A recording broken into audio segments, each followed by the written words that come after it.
درود به همه دوستای گل، خیلی خیلی خوش اومدین. امیدوارم حال همتون عالی باشه.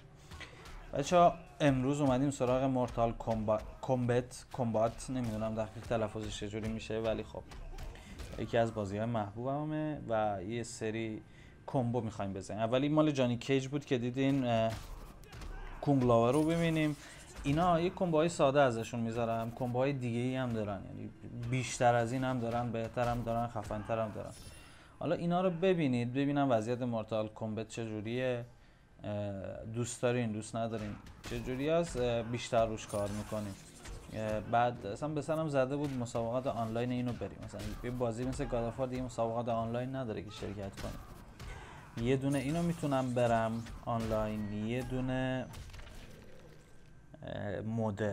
مدرن 2 و مدرن 3، چون اون دوتا رو بازی کردم بقیه رو بازی نکردم. حالا ببینیم مورتال کامبات چجوری میشه، چقدر ازش استقبال میشه.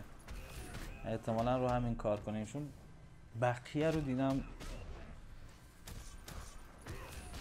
کامبات گذاشتن بازدید خوبی گرفت.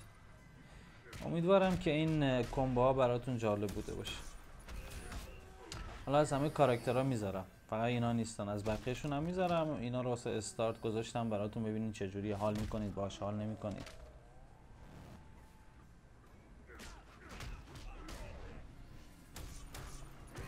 آقا من خداحافظی میکنم. یه دونه ارمک مونده ببینید با یه دونه بعدی یادم نیست که گذاشته بودم. سایرکسه. خب بدرود.